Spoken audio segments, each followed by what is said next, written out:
Hey guys, this is Dan with Hacking Loops, and today we are going to do a quote unquote real step by step pen test. So obviously, I can't show you what I've done during a real pen test because there's non disclosure agreements.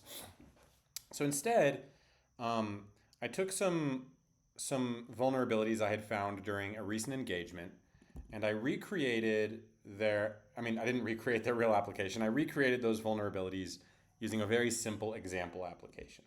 So this is a fake app called Secure App, but the vulnerabilities that we're going to find, this is going to be a white box pen test, which means that we have access to the source code. And the vulnerabilities that we're going to find are vulnerabilities that I actually found during a recent pen test. I tried to make it as realistic as possible so you can get a flavor for how this sort of thing goes. So this was a startup, and they were trying to get SOC 2 compliance, and their code base was just totally insecure, and they wanted help. So right off the bat, we see this hard-coded secret key. I have some comments in here to give clues for where there's vulnerabilities. And by the way, the link to this code on GitHub can be found in the description of this video. So here we have the app. Welcome to Secure App. Let's start pen testing. I'm not a talker, I'm a hacker, so let's hack. We have home, which is the page we're currently on, login, and register. Okay, so usually we just get a quick tour of the code and see what we're dealing with.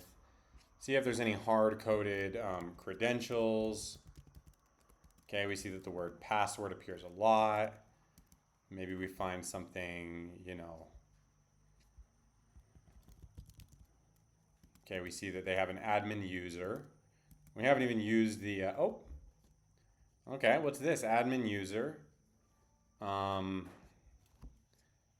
So we say if admin doesn't exist, that's presumably when they first ran the app the very first time, it creates an admin user and gives them a default passive admin123, right? So the first thing we're going to do is try to get access to this account.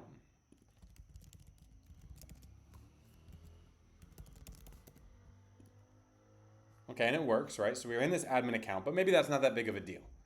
We look at what can admin actually do. We see what users are available. We can create notes as the admin. We can do this system check. And okay, this lets us ping a host. That's definitely interesting. Let's just try seeing how this works. So let's see what host to ping. So it's going to render a template, and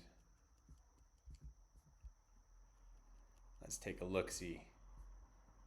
So it's going to ping it. Let's just look for the word ping. Okay, so this is great. Extremely unsafe, direct command injection. So we're going to ping this host, and it looks like we're running this in shell mode. And what's the problem with that? The problem is that this is a command running on the command line. Well, we can add things to this command if host includes other commands. So maybe let's just check and see what happens if we ping this. Okay, it gives us our ping, right? But what if we were to have done this? Example.com and ls. Aha. So now we can run arbitrary commands right here on this machine, right? So we have an RCE vulnerability, remote command execution, and really what we want to do is leverage that so that we can get a shell, right? We want to open a command line, and let's create a terminal here. We want to basically be able to go into this command right here and have this be like almost as though it was an SSH session on the remote machine. It doesn't need to be SSH specifically. Although we could add our key into a authorized host or something like that. But in reality, we're going to use a reverse shell, which is where we use this command to create basically almost like a listening, how would you put it? We're going to listen for incoming connections and let them run commands on this machine. So if you're an experienced hacker, you probably have either a cheat sheet for creating all kinds of reverse shells, or you're just good enough that you can do it off the top of your head. But nowadays, you really don't need to worry about doing that kind of busy work. You can just go on, like Claude or whatever AI you like to use, and just have it create the reverse shell for us. So we'll just look at this and say, okay, hi Claude, I want to create a simple reverse shell in Python.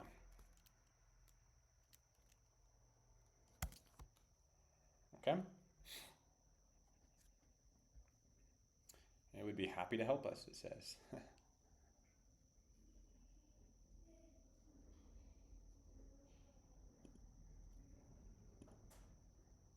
Okay, it's writing kind of long one, but that's fine, it really doesn't matter. Okay, we'll copy it, and I will actually create that as a file over here. I'll call it revshell.py. And the reason I'm going to do that is that if you noticed in this admin panel, we're allowed to upload files. So I'm going to upload my Python file, and then I'm going to run it using this command injection that we have in this, where did it go? Yeah, in the system check, right, I can say something like, example.com, and by the way, and, Python revshell.py. And I can even run it in the background like that. And yeah, that's the plan. So first, let's go ahead and upload the file. And it's going to be right here. Here it is. Upload. Okay. Let's list the uploads directory. We see that it did indeed work. Okay, there it is. And so now we'll try to run that reverse shell and see if it actually worked the way we thought it worked.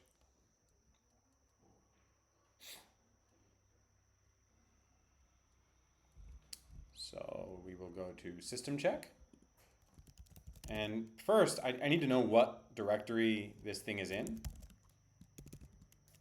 So I'm going to run the pwd command. And okay, so it's in this same directory that we're in, which makes sense because that's where I'm actually running the server. So we'll say example.com, and I'm going to use the nohup command so it'll keep running in the background. That way Flask, which is the backend I'm using, doesn't just kill this process. Python uploads slash,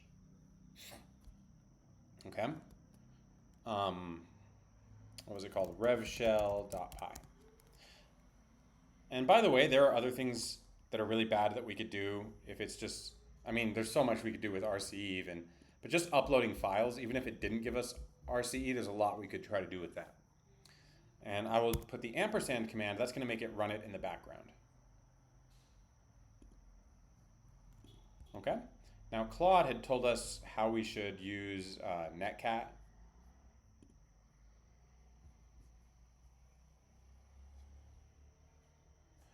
Oh, okay.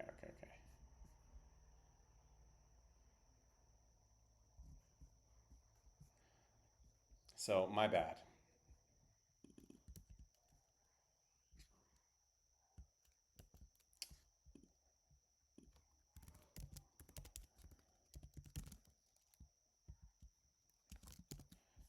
So this Python script is actually a client. So we're going to set up a reverse shell server right here using this command. And I need to tell it what port to listen on.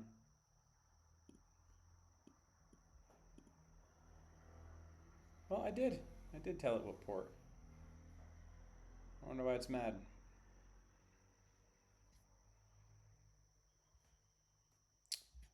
Let's see, so missing port option with -L.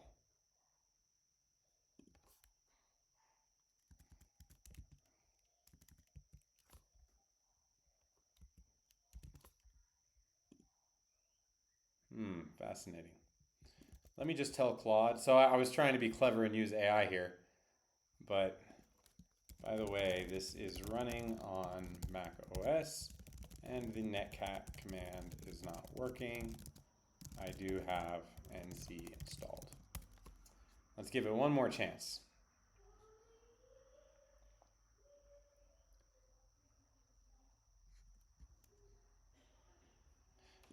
Right. So it points out that I probably have the BSD version of Netcat, which is absolutely true. Okay, so let's try that.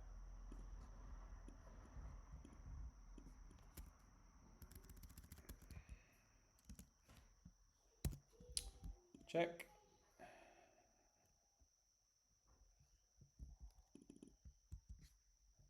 And I'll show it the error I get.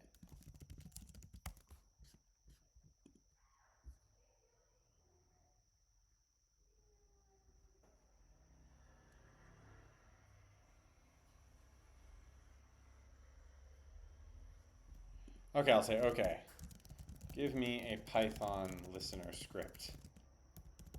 Please. We could always write one ourselves.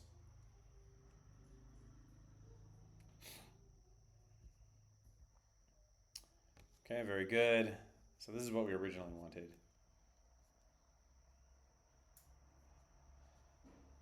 All right. A little long again, but I can't complain. All right, so we'll go upload it again. Upload file. Revshell.py, upload. Okay, dashboard. Oops, dashboard, system check. And I guess this should work now. Okay, I don't know if that worked or not.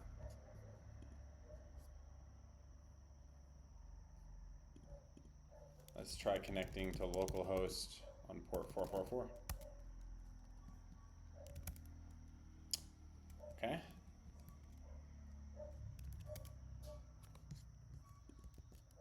So it does indeed, I mean, something is listening, right?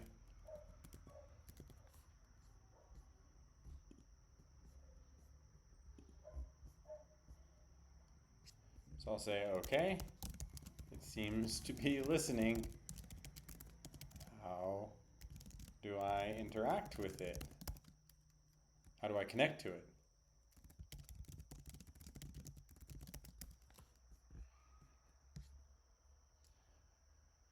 All right, it wants me to use the original script. And I'll just say, I don't have the original script anymore, LOL. So it looks like it actually took me more time to do this with AI than it would have taken me to just write the script. But really what I want to show you is that, especially in pen testing, it's not like the old days where you need to be this like master scripter. You do need to have an understanding of the technical fundamentals, but it's really a lot more productive to just pump these scripts out sometimes. Okay. Say Python revshell 127.0.0.1, and I believe it's actually going to connect on 4444. So, oh.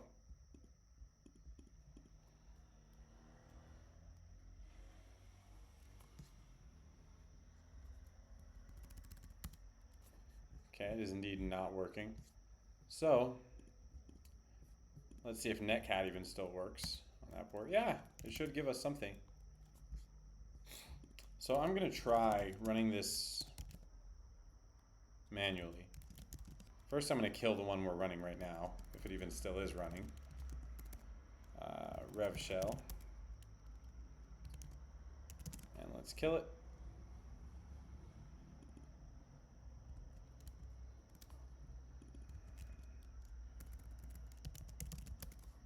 Okay. So it's gone. If we try to ncat it, it gives us nothing. So I'm going to run this manually. Says it's listening on that port, but I've become skeptical. I mean, it is listening, but I'm skeptical that it works.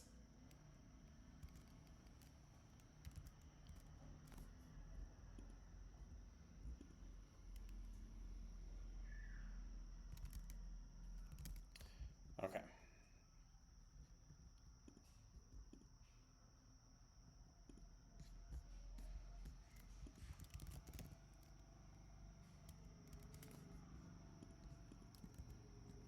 So it looks like the one that I've uploaded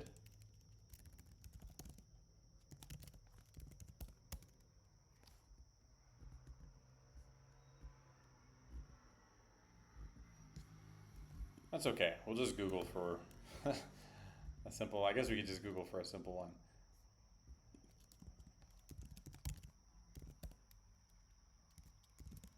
I'm just going to delete them both. Usually Claude does such a good job at this sort of stuff though, so I really don't like giving up on it, but I'm just going to say, never mind. Give me a bash command to open a listening reverse shell daemon. And we'll see if it can do that. Come on, Claude, I believe in you. Don't give up on yourself.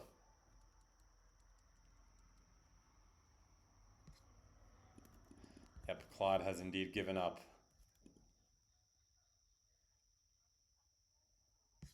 Okay. Let's give ChatGPT a chance. Oh, has my internet died? Can I do, oh, there we go. Okay, come on.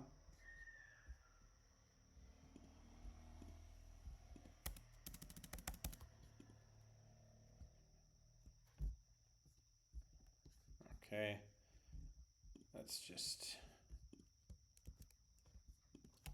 ping google.com.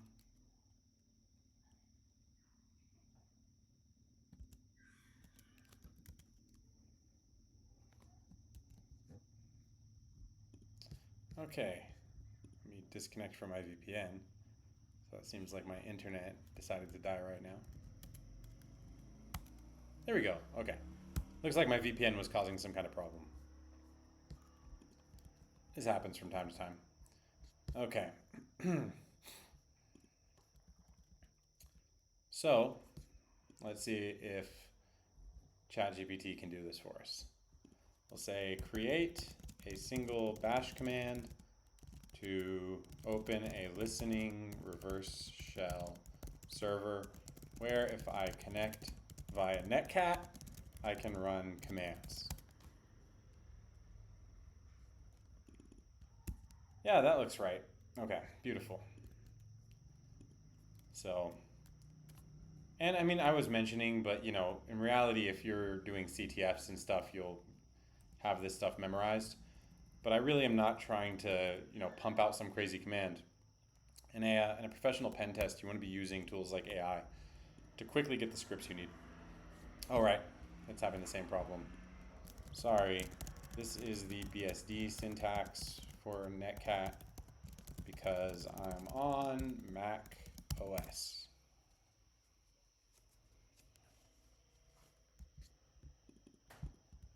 Okay, will it work? You tell me. What do you think?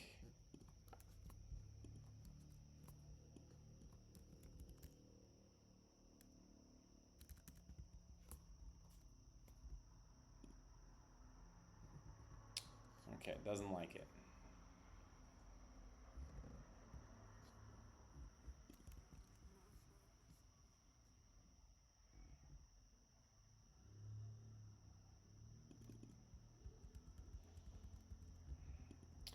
Okay, netcat.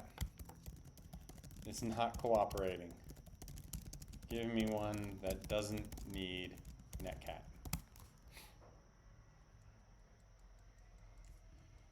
Okay, it says I can use SOCAT. I don't know if I have SOCAT.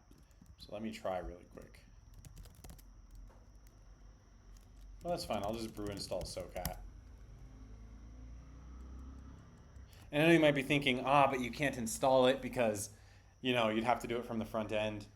I meant to do this with netcat. I forgot that macOS was weird about that. But in reality, we could because we can run commands. So we could have just done this over on the other side. But I don't want to take up a bunch of your time watching me install software through a remote shell. So, okay.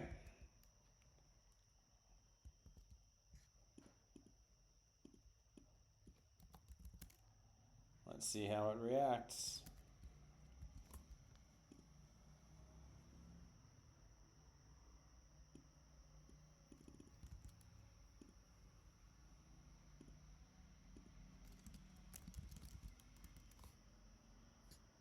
Okay, looks like that might have worked or might not have. It's, oh, you know what? But I'm not doing it with NoHup. And I don't know, does NoHup? Yeah, okay. NoHup works on macOS. Okay. In reality, very rarely are you going to be penetrating a machine that's running macOS on the background. But okay, address already in use. So let's see. We should now be able to connect. So that was being done on the server, right, using this hack, and now we'd be on our command line as the attacker. Wants us to use telnet, which obviously we don't have installed. I'm going to use netcat again. And there we go. We have bash. Beautiful. So we now have access. So as a pen tester, obviously you're not just done once you find a vulnerability, right? And so another thing that they had in this application, which I've attempted to recreate with a little less sophistication, is they had a note, including the server credentials for root, which gave us a vertical move, right? We were able to move not just horizontally to another user, but vertically we were able to get super user because they had these administrative nodes. It was a little more sophisticated than this, and that obviously the password was better than that. But that was definitely another factor. So this is the first thing I usually do as a pen tester, is try to go for the big juicy fruit of really, really owning the machine. Then I try to look around for smaller hanging fruit, so right at the beginning we noticed, hey, they have a secret key that's stored in plain text in the source code of the application. Beyond that, if you look at any users making notes, not just root, but if we say like, hello, hi, there's some XSS here. So even if it hadn't been for the fact that the admin password is actually found in the admin password can be found in the source code. But even if it hadn't been, we could have used XSS to steal their session cookie and still get admin access. Oh, okay, it has some protections there. That's good. That's something. I'll give them that. So what I did find, though, is that when we look for someone's profile, okay, there's a pretty serious vulnerability. And let me show you what that is. We can create a name here. And I believe we can use an image tag.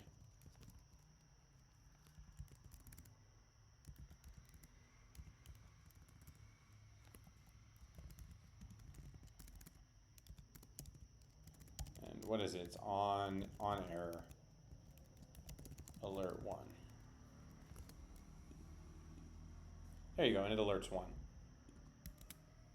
So now if anybody visits my profile, they will of course see this broken image, which will trigger JavaScript, which here I'm just creating an alert, but obviously what we would really want to do is go into this, go into their cookies and see if we can steal their session cookie. Now, JavaScript can only access the session cookie if it's not secure. Since this one is HTTP only, it might be that JavaScript wouldn't even be able to access it. Okay, how would we know if JavaScript can access it? Well, the easiest way would simply be to check.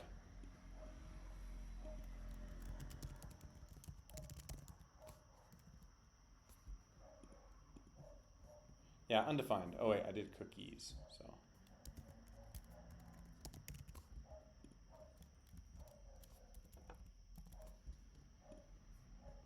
Yeah, it's empty.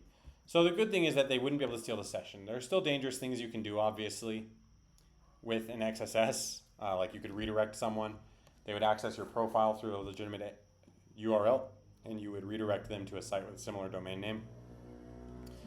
But, there's a lot you can do with XSS. But yeah, that's not too bad. And finally, there's one other issue which I found when I was going through this site's stuff, this application I mean, during this white box pen test that we're basing this all on. Let me retile these. Which was the way that they're doing,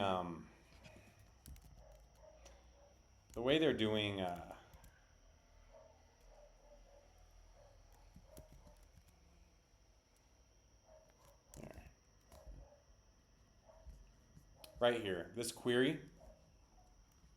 Yeah, during the login query, we have the opportunity for an XSS, not an XSS, for a SQL injection, right? So we select ID, username, password, da da da, where username equals username, for whatever username they gave us, and then we check the password. This one is kind of harmless, okay? The reason it's harmless is because we're explicitly selecting ID, username, and password. So even if, normally we want to be careful when it says like, when we're doing password validation in SQL, that's really where it's dangerous. So, they have to have the right password to access other users still, right? What are we going to do? We might be able to try to find a way to run other SQL code here using like a semicolon. But this isn't the worst thing in the world, really. They're executing the query and fetching one. So what we would want to see, the issue is basically that we would be able to do this. Put a single quote here, right? Put a username like admin, whatever. Put a single quote and then say like delete from users and then end. Put whatever we want here and log in. Internal server error. And we can look at what that server error was. You can only execute one statement at a time, so they have some security protecting us from that.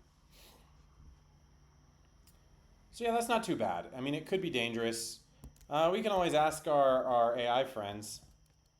We can go back to Claude. Hopefully my internet started working again, so. And we can say, how would you exploit this? Hey Claude, I am a sad pen tester because I don't know immediately how to exploit this. Let's see if it gives us anything. It is vulnerable. I see the problem. We can bypass authentication. Yeah, retrieve all user data, but it just fetches one. But maybe we can get a password hash that way. Let's see.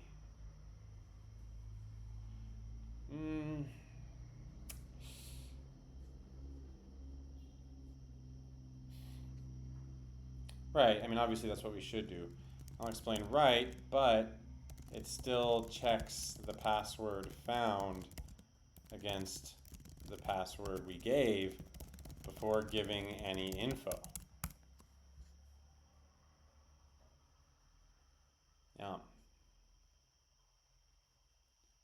That's correct, it won't work. Yeah, maybe we could do this. We could do timing-based attacks. That's not great.